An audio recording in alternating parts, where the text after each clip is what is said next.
Recent గా దళపతి Vijay the goat చిత్రంలో special song చేసింది. ఈ సాంగ్ కోసం త్రిష తీసుకున్న రెమ్యునరేషన్ వైరల్ అవుతోంది.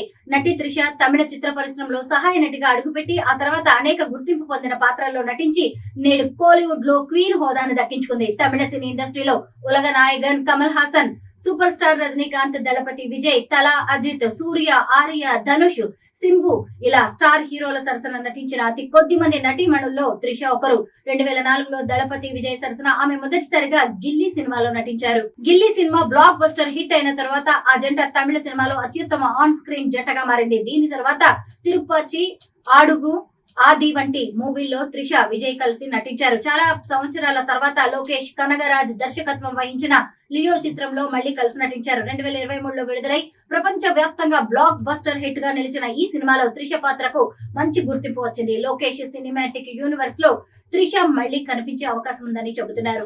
ఇలాంటి తరుణంలో దళపతి విజయ్ తన జీవితంలో చివరి దశలో ఉన్నారు. ఇటీవల ఆయన నటించిన వెంకట్ ప్రభు దర్శకత్వం వహించిన గోట్ సినిమా ప్రపంచ వ్యాప్తంగా విడుదలై మంచి ఆదరణ పొందుతోంది. అంతేకాకుండా ఈ సినిమాలో చాలా మంచి క్యామియోలు ఉన్నాయి. మట్టా పాటలో త్రిష విజయ్ తో కలిసి డాన్స్ చేయడం, ముఖ్యంగా గిల్లీ సినిమా పాటను రీమిక్స్ చేయడం చాలా మంది దృష్టిని ఆకర్షించింది. దళపతి విజయ్ 69వ చిత్రంలో త్రిష నటించకపోతే ఇదే విజయ్ త్రిష కలిసి నటించిన చివరి సినిమా అవుతుందనే అభిప్రాయం లేకపోలేదు.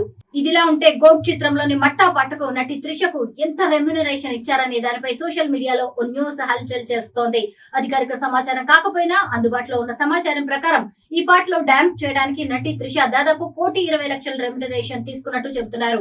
నటి సమంత కొన్నేళ్ల క్రితం విడుదలైన పుష్ప చిత్రంలోని ఊ అంటావా మామ పాటల్లో డాన్స్ చేయడానికి దాదాపు 3 కోట్లు పారితోషికంగా తీసుకున్నట్టు వార్తలు వచ్చాయి.